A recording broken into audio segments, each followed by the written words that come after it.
সবাইকে নিউ বার্ডে স্বাগত জানিয়ে শুরু করছি আজকের এপিসোড। আজকের ভিডিওতে আমি দেখাবো নীলকণ্ঠ ফুল দিয়ে কি করে এক অমৃত সম পানীয় বা গরম চা তৈরি করা যায় এবং বলবো নীলকণ্ঠ ফুলের উপকারিতা। শুনলে আপনারা অবাক হবেনই। তো চলুন জেনে নিই। এই ক্লিটোরিয়া টার্নেটা বাইরের দেশে সাধারণত এশিয়ান পিজন উইংস বা ব্লু বেল ভাইন বা Kordofan pea, blue pea, butterfly pea বা ডারউইন পি নামে পরিচিত, কিন্তু আমাদের দেশে এটা পবিত্র সেই নীলকণ্ঠ ফুল। আমরা আসলে নীল রঙের যে অপরাজিতা ফুল তাকেই বাটারফ্লাই পি বা নীলকণ্ঠ ফুল বলে থাকি। এছাড়াও আছে সাদা, খয়েরি এবং বেগুনি রঙের। এই গাছের চারা সাধারণত বীজ থেকেই করা হয়। নীলকণ্ঠ ফুল ছাদ বাগানে খুব সহজেই লাগানো যায়। দেখুন, এখানে আমি বাড়িতে এক্সেস যে পাইপগুলো ছিল বেশি, সেই পাইপগুলো তিন দিকে দিয়ে তার উপরে এরকম একটা প্লাস্টিকের দড়ি পেঁচিয়ে পেঁচিয়ে দিয়ে গেছি এবং এই গাছটি এর উপরে কিন্তু বেয়ে বেয়ে উঠছে। আর বেশি উপরে উঠলে ছেটে দিতে হবে, তখন ও আবার কি করবে, নিচ থেকে ডালপালা বার করবে, শাখা ছাড়বে। এই দেখুন কি সুন্দর হয়েছে এবং প্রচুর ফুল ফুটবে। আপনি একটু কলার খোসা, এখানে মাঝে মাঝে কলার খোসার জল দিতে পারেন অথবা পটাশিয়াম কিনে এনে দিতে পারেন, তাতে প্রচুর ফুল ফুটবে। সারা বছর প্রায় ফুল ফোটে। দেখুন কত ফুল ফুটে আছে।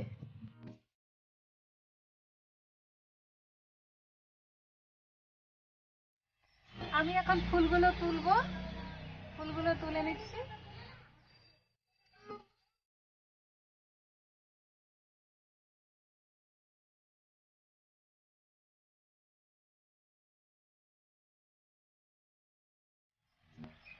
প্রতিদিনই এই ফুল কালেক্ট করে ভালো করে ধুয়ে নিয়ে রোদে শুকিয়ে তারপরে একটা কাচের বয়ামে রেখে দেবেন এবং আপনার অবসর সময়ে চা বানিয়ে তা পান করবেন।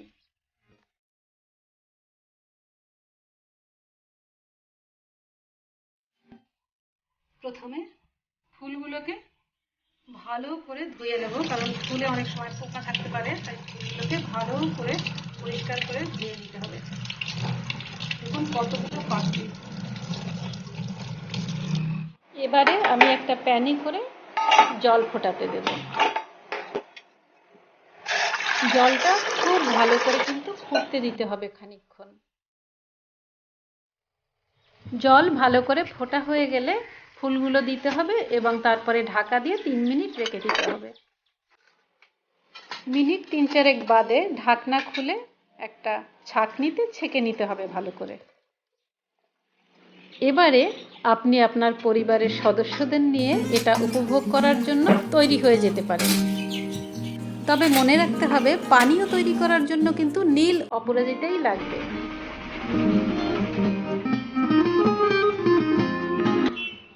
বাড়ির ছোটদের অবশ্য এসব পান করাতে একটু আপত্তিই থাকে।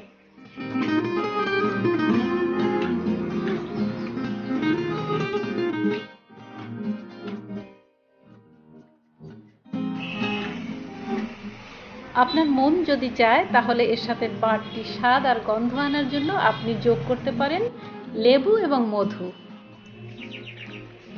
আর লেবুর রস যোগ করার পরেই এর রঙে কিন্তু আরো চমক বেড়ে যায়। চিনিও দেয়া যেতে পারে, কিন্তু চিনিটা না খাওয়াই বোধহয় ভালো।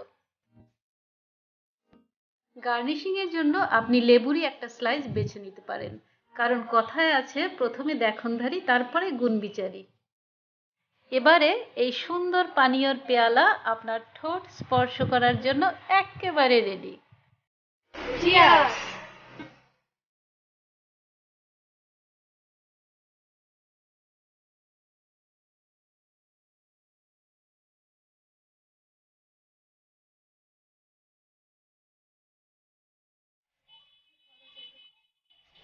খুব ভালো।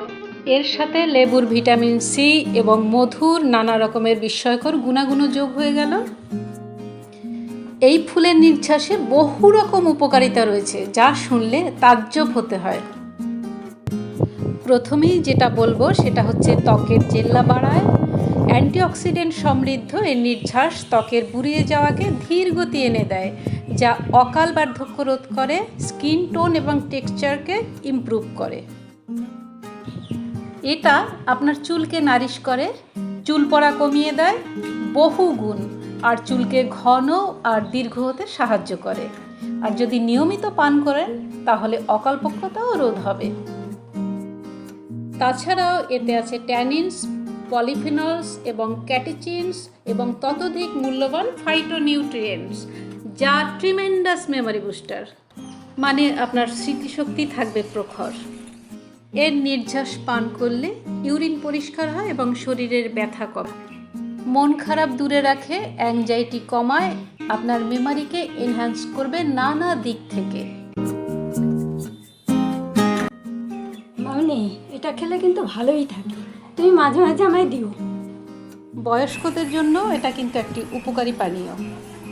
প্রিয় দর্শক বন্ধুরা, আপনারা তাহলে একবার ট্রাই করে দেখুন, আর লাইক বাটনে ক্লিক করার জন্য সকলকে অনুরোধ করছি। ভালো থাকুন, সুন্দর থাকুন, সুস্থ থাকুন। নমস্কার।